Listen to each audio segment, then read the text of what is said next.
Hi friends, ఎలా ఉన్నారు? మనలో చాలా మంది ఎదురుగా ఉన్న వస్తువును యాజ్ ఇట్ ఈస్ గా బొమ్మగా గీసే వాళ్ళని చూసుంటాం. ఎదురుగా ఉన్న మనుషుల్ని యాజ్ ఇట్ ఈస్ గా చిత్రీకరించే వాళ్ళని చూసుంటాం.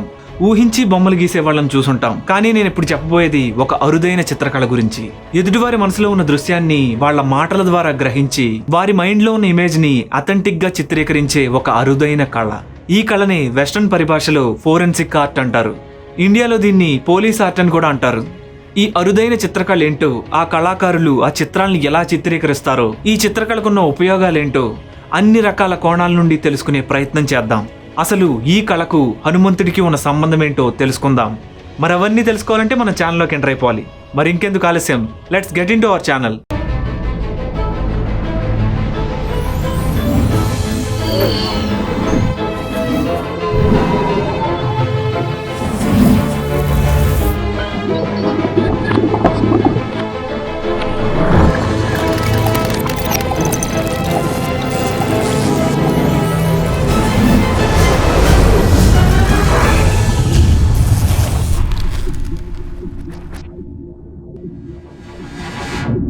అది 1971 యునైటెడ్ స్టేట్స్ ఆఫ్ అమెరికా టెక్సాస్లోని హ్యూస్టన్ నగరం. లూయిస్ గిబ్సన్ అనే ఒక 21 ఏళ్ల అమ్మాయి తాను ఒక గొప్ప సినీ నటి కావాలని ఎన్నో కలలు కంటుంది. దానికి తను ఎంతో కృషి చేస్తుంది. సినిమా అవకాశాల కోసం చాలా ప్రయత్నించింది. కానీ విధి తన జీవితాన్ని మరో మలుపు తిప్పబోతుందని ఆమెకప్పుడు తెలియదు. ఒకరోజు రాత్రి తన ఇంట్లో ఉండగా డోర్ నాక్ అయిన శబ్దం వినిపించింది. డోర్ కొట్టింది తన నైబర్ అనుకుని వెళ్ళి తలుపు తీసింది. తలుపు తెరవగానే ఒక స్ట్రేంజర్. ఆ స్ట్రేంజర్ ఒక మంచివాడిలా నటిస్తూ ఏవో మాటలు చెప్తూ లూయిస్ గిబ్సన్ని నమ్మించాడు. అలా మాట్లాడుతూ సడన్గా అంతలో హడావిడిగా తనను తోసుకుంటూ లోపలికొచ్చి డోర్ లాక్ చేశాడు. తన గొంతు పట్టుకుని బలంగా నొక్కి తన్ను నేలపైన పడగొట్టి ఊపిరాడకుండా ఉక్కిరిబిక్కిరి చేశాడు. ఆ ఆగంతుకుడి పట్టు విడిపించుకోలేక ఆ యువతి నిస్సహాయురాలైపోయింది. ఆ ఆగంతుకుడు ఆమెను విపరీతంగా కొడుతూ గాయపరిచాడు. ఆమె ముక్కులో నుండి నెత్తురు కారిపోతుంది. హఠాత్తుగా వాడు ఆమె గొంతును కోసేశాడు. ఆమె గొంతు నుండి నెత్తురు ధారగా పైకి పొంగింది. ఆ నరరూప రాక్షసుడు ఆమెను అత్యాచారం చేసి 25 నిమిషాల పాటు ఆమెకు నరకం చూపించాడు. ఆమె విలవిల్లాడిపోయింది. వాడి లైంగిక వాంఛ తీరాక నెత్తురు మడుగులో పడి ఉన్న ఆమెను చూసి చచ్చిపోయిందనుకుని అక్కడి నుండి వెళ్ళిపోయాడు. ఆమె కాసేపటికి కొన ఊపిరితో బయటపడింది. తన ముక్కు నుండి గొంతు నుండి రక్తం కారడం చూసి ఆమె నిశ్చేష్టురాలైపోయింది. తను అక్కడి నుండి ఎలాగో అలా తప్పించుకుని పొరుగింటికి వెళ్ళి వాళ్ల సహాయం కోసం అర్థించింది. అక్కడే స్పృహ కోల్పోయి పడిపోయింది. ఇంతలో మేల్కొన్న పొరుగింటి వారు తలుపులు తెరిచి జరిగింది చూశారు. ఆ అమ్మాయిని హాస్పిటల్లో అడ్మిట్ చేశారు. ఆ భయంకరమైన ఆగంతుకుడి మీద పోలీసులకు ఫిర్యాదు చేసేందుకు ఆమె వెనకాడింది. సిగ్గుతో తలదించుకుంది. అతను ఎవరని కంప్లైంట్ చేయాలి, ఎలా ఉంటాడని చూపించాలి ఆమెకు తెలియలేదు. తను హాస్పిటల్ నుంచి డిశ్చార్జ్ అయింది. 6 వారాలు గడిచిపోయాయి. ఆ తర్వాత ఒకరోజు తాను కారు డ్రైవ్ చేసుకుంటూ ఆ నగరంలో ఏదో అడ్రస్ వెతుకుతూ పొరపాటున తప్పు వీధిలో ప్రవేశించింది. రాంగ్ రూట్లో వచ్చానని అనుకుంటుండగా ఒక అద్భుతమైన సంఘటన చోటు చేసుకుంది. ఆ వీధిలో ఒక ఇంటి బాల్కనీ పైనుండి పోలీసులు ఒకడిని అరెస్ట్ చేసి తీసుకువస్తుండడం చూసింది. తను కారులో నుండి ఆ సంఘటనను గమనిస్తుంది. ఆ అరెస్ట్ కాబడ్డ వ్యక్తి ఎవరో కాదు, తనపై దాడి చేసి అత్యాచారం చేసిన వ్యక్తే. తన మనసులో తనకు న్యాయం జరిగింది అని అనుకుంది. వెంటనే హ్యూస్టన్ పోలీసులను కలిసింది. వాడి గురించి చిన్న వాకబు చేసింది. హ్యూస్టన్ పోలీసులు వాడి గురించి ఇలా చెప్పారు: వీడు ఒక సీరియల్ కిల్లర్ అండ్ రేపిస్ట్. చాలా కాలంగా ఎంతో మంది అమ్మాయిలను రేప్ చేసి చంపేశాడు. పోలీసులకు వాడి ఆచూకీ తెలియకుండా తప్పించుకుని తిరుగుతున్నాడని చెప్పారు. వాడి ఫోటో గానీ మరే ఆధారాలు గానీ ఇప్పటి వరకు సరిగ్గా దొరకపోవడం వల్ల వీడిని పట్టుకోలేకపోయాము అని ఆ పోలీసులు లూయిస్ గిబ్సన్కు చెప్పారు. కానీ లూయిస్ గిబ్సన్ మాత్రం తన విషయాన్ని తనలోనే దాచుకుంది. తనపై జరిగిన అత్యాచారాన్ని పోలీసులకు వివరించి చెప్పలేదు. ఆ తరువాత ఆ యువతి శాన్ ఆంటోనియా నగరానికి వెళ్ళిపోయింది. అక్కడే పెళ్లి చేసుకుని ఒక కుటుంబాన్ని ఏర్పరచుకుంది. అలా కొన్నాళ్ల పాటు ఆ భయంకరమైన సంఘటనను తనలోనే దాచుకుంటూ వచ్చింది. తన జీవితంలో నార్మల్ అవుదామని ప్రయత్నించింది. సరదాగా తన స్నేహితుల మరియు కుటుంబ సభ్యుల చిత్రలేఖనాలను, అంటే వారి స్కెచ్లను గీస్తూ ఉండేది. ఆమె గీసిన స్కెచ్లు చాలా యాక్యురేట్గా ఉండడంతో తన స్నేహితులు ఆమెను ఎంతో మెచ్చుకునేవారు. అలా 9 సంవత్సరాలు గడిచిపోయాయి. అది 1980వ సంవత్సరం. ఒకరోజు లూయిస్ గిబ్సన్ తన స్నేహితురాలి ఇంటికి వెళ్ళింది. అక్కడి టీవీలో ఒక న్యూస్ వస్తుంది. ఒక లేడీ డాన్స్ ఇన్స్ట్రక్టర్ను తాను డాన్స్ నేర్పిస్తున్న పిల్లల ముందే ఒక ఆగంతకుడు రేప్ చేసిన కథనం ప్రసారమైంది. ఆ ఆగంతకుడు పోలీసులకు దొరకకుండా తప్పించుకున్నాడని ఆ న్యూస్లో టెలికాస్ట్ అయింది. Once again, Roger, I think it's important for the people themselves to demonstrate their concern over this situation. We've got a psychopath running around out there. Every woman should report anything unusual, any odd encounter or situation. ఆ news చూస్తున్న Louis Gibson అప్పుడే ఒక విషయాన్ని realise అయింది. తాను ఎందుకు ఆ గుర్తు తెలియని వ్యక్తి ముఖాన్ని, ఆ రేప్కి గురికాబడ్డ బాధితురాలి సహాయంతో ఎందుకు స్కెచ్ గీయకూడదు, పోలీసులకు ఆ నీచుణ్ణి ఎందుకు తన చిత్రకళ ద్వారా పట్టించకూడదు అని అనుకుంది. వెంటనే హుటాహుటిన పోలీసులను కలిసింది. తను ఆ గుర్తు తెలియని వ్యక్తి ముఖాన్ని చిత్రిస్తాను అని చెప్పింది. కానీ పోలీస్ లా ఎన్ఫోర్స్మెంట్ దానికి కొన్ని ఆంక్షలు పెట్టింది. అవేంటంటే తాను కేవలం ప్రత్యక్ష సాక్షులు చెప్పిన పోలికల ఆధారంగా మాత్రమే చిత్రాన్ని చిత్రించాలి. రెండవది, ప్రత్యక్ష సాక్షులు లేదా బాధితులు గుర్తించే విధంగా చిత్రాలు గీయగలను అని ఆమె తన్ను తాను నిరూపించుకోవాల్సి ఉంటుంది. అంటే లిటరల్గా ఎవరైనా తాము చూసిన వ్యక్తి యొక్క పోలికలు చెప్తూ ఉంటే ఆమె తన ఆర్టిస్టిక్ స్కిల్స్ ఉపయోగిస్తూ ఎదుటి వ్యక్తి చెప్పే వివరాల ఆధారంగా ఆ గుర్తు తెలియని మూడో వ్యక్తి బొమ్మ గీయాలన్నమాట. అందుకు తన్ను తాను టెస్ట్ చేసుకోవడం కోసం వెంటనే తన స్నేహితురాలి దగ్గరికి వెళ్ళింది. ఆమెతో తన్ను ఒక గ్యాస్ స్టేషన్కి అంటే పెట్రోల్ బంక్కి వెళ్ళి అక్కడ అటెండర్ని చూసి తిరిగి వచ్చి తను ఎలా ఉన్నాడో పోలికల వివరంగా చెప్పమంది. ఇక తన టెస్టింగ్లో భాగంగా తన స్నేహితురాలు అలానే చేసింది. తాను చూసి వచ్చిన పెట్రోల్ బంక్ అటెండర్ యొక్క ముఖ కవళికలన్నీ చెప్పింది. లూయిస్ గిబ్సన్ తన బొమ్మను పూర్తి చేసి తన స్నేహితురాలతో కలిసి ఎంతో ఎక్సైట్మెంట్తో గ్యాస్ స్టేషన్కి వెళ్ళింది. ఆశ్చర్యం, తాను చిత్రించిన చిత్రం అచ్చం ఆ అటెండర్ని పోలి ఉంది. ఇక తాను ఒక వ్యక్తి పోలికలు చెప్తూ ఉంటే ఆ మూడో వ్యక్తి బొమ్మను గీయగలను అని నిర్ధారించుకుంది. వెంటనే పోలీస్ వారిని అప్రోచ్ అయింది. హ్యూస్టన్ పోలీస్ డిపార్ట్మెంట్ తనకు ఒక ఛాన్స్ ఇవ్వాలని నిర్ణయించుకుంది. ఆ తరువాత తాను గీసిన చిత్రాలు అందరినీ ఆశ్చర్యపరిచాయి. ఆమె పనిచేసిన 30% కంటే ఎక్కువ కేసుల్లో నిందితుల్ని ఆమె గీసిన చిత్రాల ద్వారా పట్టుకోవడం జరిగింది. ఆమె అరుదైన కళ ద్వారా 1000 మంది అరెస్ట్ అయ్యారు. చిన్నతనంలో తప్పిపోయిన పిల్లల్ని పెద్దయ్యాక ఎలా ఉంటారో ఊహించి ఏజ్ ప్రోగ్రెషన్ టెక్నిక్ ద్వారా చిత్రాలు గీసి ఆ తల్లిదండ్రులకు పిల్లల్ని మళ్ళీ తిరిగి దొరికేలా చేసింది. ఎన్నో కేసులను సాల్వ్ చేసింది, సహాయం చేస్తుంది. ఒక ఆర్టిస్ట్ తాను గీసే మనిషి ఎదురుగా లేకపోయినప్పటికీ ఐ విట్నెస్ చెప్పిన ఆధారాలతో బొమ్మను గీయడం అనే చిత్రకళ నిజంగానే ఉంది. ఇది నిజానికి సాధ్యమైనది. మీరిక్కడ చూస్తున్న వ్యక్తి ఒక పోలీస్ ఆఫీసర్. ఆయన ఒక వ్యక్తి యొక్క పోలికలు గుర్తులు లూయిస్ గిబ్సన్ కి చెప్తున్నాడు. ఇది ఒక స్కెచింగ్ ఛాలెంజ్. ఈయన చెప్పబోతున్న వ్యక్తి పేరు క్రెయిగ్. అతను Guinness book of world record editor. అతన్ని లూయిస్ గిబ్సన్ ఎన్నడూ చూడలేదు. బట్ ఆ ఆఫీసర్ చెప్పే పోలికల ఆధారాల ద్వారా క్రెయిగ్ ఫేస్ ని ఎలా గీస్తుందో ఇప్పుడు చూద్దాం.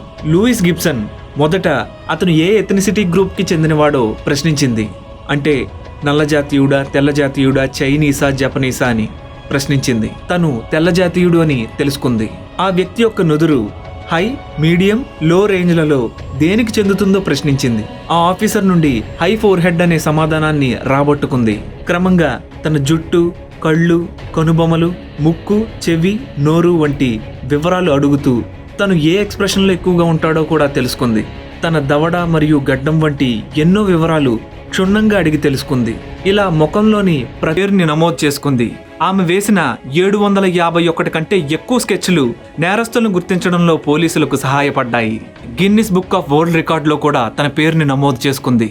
ఆమె టెక్సాస్ యూనివర్సిటీలో bachelor of fine arts with honours పూర్తి చేసింది. ఈ ప్రపంచంలో ఎంతో మంది ఫోరెన్సిక్ స్కెచ్ ఆర్టిస్టులు ఉన్నారు. లూయిస్ గిబ్సన్ ఈ ఆధునిక కాలంలో తన జీవితంలో జరిగిన ఒక చేదు అనుభవం నుంచి ఒక సరికొత్త సృజనాత్మకమైన మార్గాన్ని సృష్టించింది. తాను ప్రపంచంలోనే మొట్టమొదటి ఫోరెన్సిక్ ఆర్టిస్ట్ గా రికార్డు నెలకొల్పింది. కొన్ని వందల సంవత్సరాల క్రితం అక్కడక్కడా కొంతమంది స్కెచ్ ఆర్టిస్టులు ఉన్నప్పటికీ ఈ ఆధునిక కాలంలో మొట్టమొదటి ఫోరెన్సిక్ స్కెచ్ ఆర్టిస్ట్ ఎవరు అంటే లూయిస్ గిబ్సనే. అవును, ఆమె ఒక కొత్త డిపార్ట్మెంట్ని పోలీసుల కోసం క్రియేట్ చేసింది. ప్రపంచం మొత్తం మీద ఈ ఫోరెన్సిక్ ఆర్టిస్టులు 100 కన్నా తక్కువగా ఉన్నారంటే అతిశయోక్తి లేదు. మన భారతదేశంలో ముంబైకి చెందిన పోలీస్ స్కెచ్ ఆర్టిస్ట్ నితిన్ గారు గడిచిన 30 సంవత్సరాలుగా 4000 స్కెచ్లకు పైగా వేసి 450 మంది క్రిమినల్స్ని పట్టుకోవడానికి సహాయపడ్డారు. ఈయన కూడా ఎన్నో అవార్డులు, బంగారు పతకాలు పొందారు. సో ఈ చిత్రకళ చాలా authentic and legitimated by governments across the world. వారు ఐ విట్నెస్ దగ్గర నుండి అంటే ప్రత్యక్ష సాక్షుల నుండి వివరాలు సేకరిస్తారు. ఆ వివరాల నుండి బొమ్మను ఎలా గీయగలరో ఇప్పుడు చూద్దాం. ఇందులో ఏ మాయా లేదు, మంత్రం లేదు. ఇది ఒక ప్యూర్ సైన్స్ అండ్ ఆర్ట్స్ని కలగలిపిన ఒక కళ.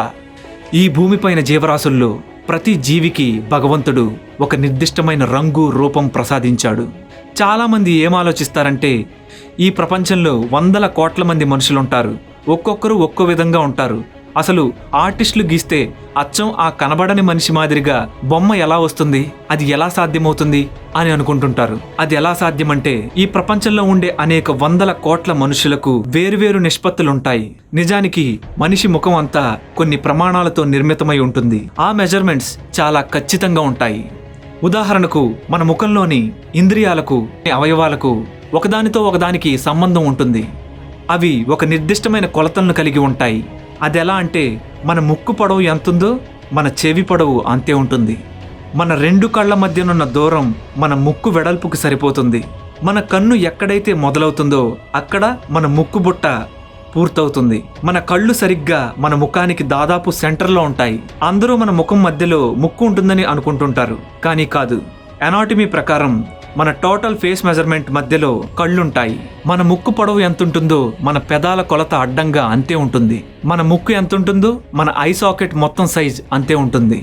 మన కంటి పాప మధ్య నుండి ఒక సరళ రేఖ గీస్తే అదే మన పెదాల యొక్క చివరి భాగం అవుతుంది. మన కంటి మధ్య భాగం నుండి అడ్డంగా ఒక సరళ రేఖ గీస్తే ఆ గీత మన చెవుల యొక్క పై భాగాన్ని తాకుతుంది.